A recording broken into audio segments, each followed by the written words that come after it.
Hello anime lovers, स्वागत है आपका वाइपर एनिमे एक्सप्लेन्ड चैनल पर। और आज मैं एक्सप्लेन करूंगा लायर गेम एनिमे के एपिसोड नंबर 18 को। तो चलिए जानते हैं इसकी कहानी को बिना किसी देरी के। अब तक हमने देखा कि योकोया को पता चल गया था कि अकियामा उसकी टीम के 3 लोगों को अपनी तरफ मिलाने की कोशिश कर रहा था। वो अब पूरी टीम को बताता है कि अकियामा करना क्या चाह रहा था। सबसे पहले तो योकोया ने एक प्लान बनाया था। उसने डे टीम के 3 लोगों को बेवकूफ बनाया, जिन्होंने हमारा सारा 1.9 बिलियन पैसा अपने एटीएम में डाल लिया। योकोया ने काफी सोच समझ के ही उन तीनों को चुना था और उसे लगा कि उनका प्लान कामयाब हो गया। पर अब हमें पता चला है कि उन लोगों ने वो पैसा एटीएम में डाला ही नहीं, बल्कि कहीं छुपा दिया है। यानी कि वो 1.9 बिलियन अब भी हमारे एटीएम को ही बिलोंग करते हैं। और इसी बात का फायदा उठाते हुए अकियामा ने हमारे 3 लोगों को गद्दार बनने का ऑफर दिया और इनसे कहा कि ये लोग उनके एटीएम का सारा पैसा लाकर अपने एटीएम में डाल दें। यानी कि वही चीज जो योकोया ऑलरेडी कर चुका है। कोता और शिबायामा तो उसकी बातों में भी आ गए थे। अब होता ये कि डे टीम वाले अपना सारा पैसा किसी सिंगल अकाउंट में डाल देते और उस एटीएम कार्ड को एटीएम रूम में कहीं छुपा देते। फिर जब इन तीनों में से कोई एक गद्दार स्मगलर बन के जाता तो ये विंडो से अपना कार्ड दिखा के सिग्नल देता, जो देख अकियामा इसे लोकेशन बता देता कि उनका एटीएम कार्ड कहाँ रखा है। फिर ये गद्दार डे एटीएम से सारा पैसा निकाल कर हमारे वाले एटीएम में डाल देता और इंस्पेक्शन के टाइम अकियामा का कार्ड उसे वापस लौटा देता। हासेगावा कहता है कि हाँ, उसने मुझे यही बताया था। लेकिन योकोया को लगता है कि अकियामा झूठ बोल रहा है। उन तीनों बेवकूफों ने वो पैसा एटीएम में ही डाला होगा, ना कि कहीं छुपाया है। पर योकोया गलत भी हो सकता था, तो उन्हें ये दोनों चीजें ध्यान में रखकर आगे की प्लानिंग करनी होगी। अब हम वैसा ही करेंगे जैसा अकियामा चाहता है। हम उसका पैसा एटीएम से निकाल कर तो लाएंगे, पर उसे अपने एटीएम में डालने की बजाय कहीं छुपा देंगे। फिर तुम इंस्पेक्शन रूम में जाकर अकियामा को उसका एटीएम कार्ड लौटा देना और बोलना कि उसका काम हो गया और वो सारा पैसा लेकर हमारे पास आ जाना। अब केंजी पूछता है कि पर हमें ये कैसे पता चलेगा कि बाकी आधे पैसे उन्होंने छुपाए हैं कि नहीं। योकोया बोलता है कि आधे पैसे लाने के बाद अकियामा को बताना पड़ेगा कि उसने झूठ कहा था और बाकी के पैसे भी उसके एटीएम में ही हैं, क्योंकि सिर्फ आधे पैसों की हेराफेरी करने से उन्हें कुछ खास फायदा नहीं होगा। अगर उन्हें ज्यादा पैसे जीतने हैं तो बचे हुए 1.9 बिलियन भी गद्दार को देने होंगे। यानी वो एक और बार पैसे ले जाने को कहेगा और उसके ऐसा करते ही ये सारा गेम हमारे हाथ में होगा, क्योंकि गेम एंड होने के बाद ज्यादा पैसे हमें मिलेंगे। फिर हम जानबूझकर गेम हारेंगे और ढेर सारे पैसे लेकर इस टूर्नामेंट को भी छोड़ देंगे। तुम अकियामा से कहना कि हम बाकी बचा पैसा भी अपने एटीएम में डालने को तैयार हैं, लेकिन फिर तुम तीनों में से कोई स्मगलर बन के जाएगा ही नहीं। इस तरह डे टीम का हारना पक्का हो जाएगा। एक आदमी पूछता है कि अगर उसने सच में 1.9 बिलियन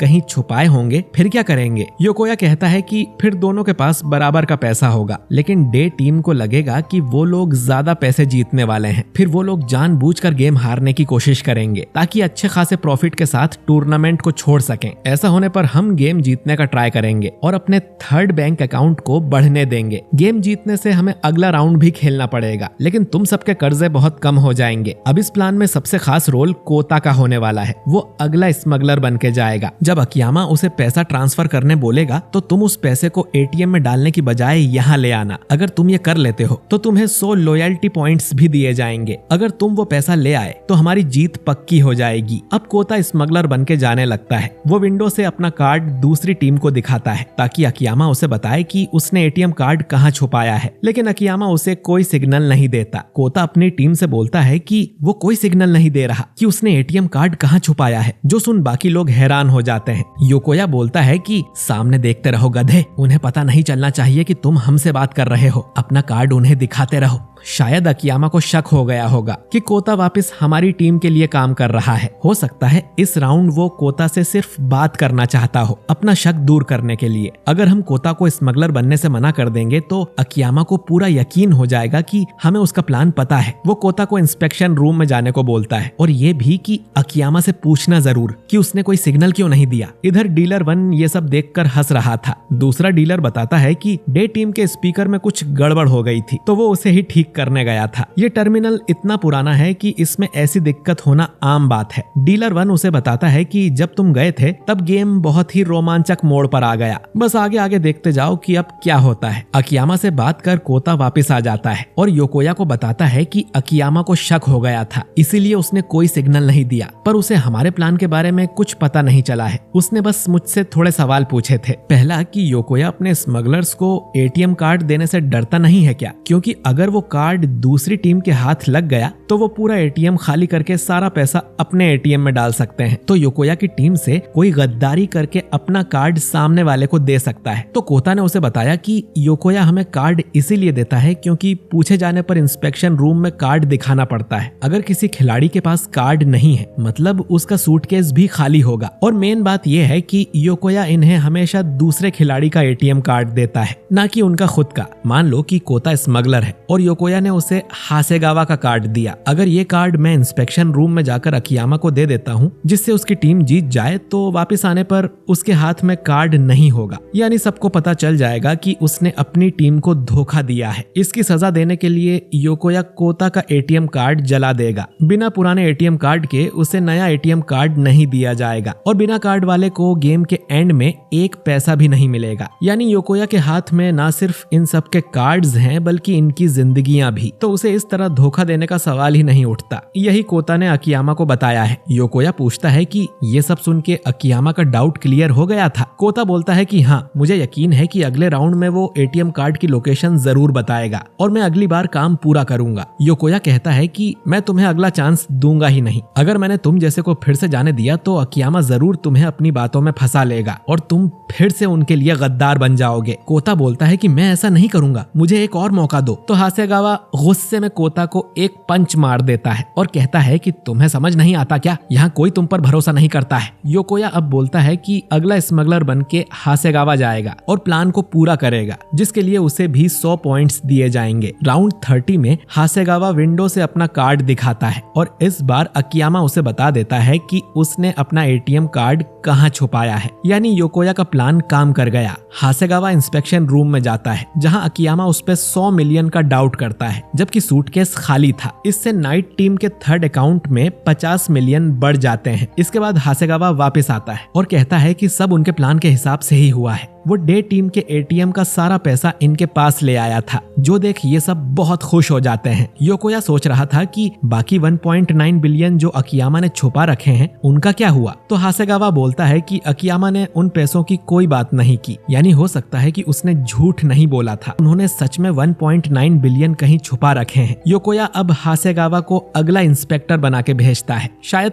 तब अकियामा उसे कुछ बता दे। इधर दोनों डीलर्स बात कर रहे थे कि अकियामा ने बताया क्यों नहीं कि उसने जो कहा था वो झूठ था और 1.9 बिलियन अब भी उनके एटीएम में पड़े हैं। बिना उनको निकाले डे टीम नहीं जीत सकती। अगली स्मगलर नाओ थी, पर वो हासेगावा को बाकी पैसों के बारे में कुछ नहीं बोलती। योकोया को अब यकीन हो जाता है कि उन्होंने सच में 1.9 बिलियन कहीं छुपा रखे हैं। यानी अब हमारा प्लान थोड़ा बदलना पड़ेगा। अब हमें जितना हो सके उतना ज्यादा पैसा अपने थर्ड अकाउंट में भरना है। अकियामा को नहीं पता कि हमने उनका पैसा एटीएम में डाला ही नहीं। उसके हिसाब से वो लोग 5 बिलियन के फायदे में है, तो वो जरूर गेम हार के ज्यादा पैसे जीतने का सोच रहे होंगे। यानी वो हारना चाहते हैं और हम जीतना चाहते हैं, तो हम आराम से अपना थर्ड अकाउंट भर सकते हैं। जीतने से हम इस टूर्नामेंट को छोड़ तो नहीं पाएंगे, लेकिन हमें पैसे बहुत मिलेंगे। हम कम से कम 1 बिलियन के फायदे में रहेंगे। बस उन्हें हमारे प्लान का पता नहीं चलना चाहिए। इसके बाद सब कुछ इनके प्लान के हिसाब से ही हो रहा था। ये लोग खाली सूटकेस ले जा रहे थे, फिर भी डे टीम वाले 100 मिलियन का डाउट कर रहे थे। इस तरह गेम चलता रहता है और राउंड 34 पर दूसरा दिन भी खत्म हो जाता है। डीलर बताता है कि थर्ड अकाउंट के हिसाब से नाइट टीम ये गेम जीत रही है। कल गेम का आखिरी दिन होगा। अब सिर्फ 16 राउंड्स ही बचे थे। रात को योकोया सोचता है कि अगर अकियामा को हमारा प्लान पता चल भी गया तो वो क्या कर सकता है। ज्यादा से ज्यादा वो नाइट टीम के किसी मेंबर को फिर से गद्दारी करने के लिए मना सकता है। खैर, गेम का आखिरी दिन शुरू हो गया था। योकोया अपनी टीम से कहता है कि आज के सारे राउंड्स में स्मगलर और इंस्पेक्टर बनके सिर्फ मैं ही जाऊंगा।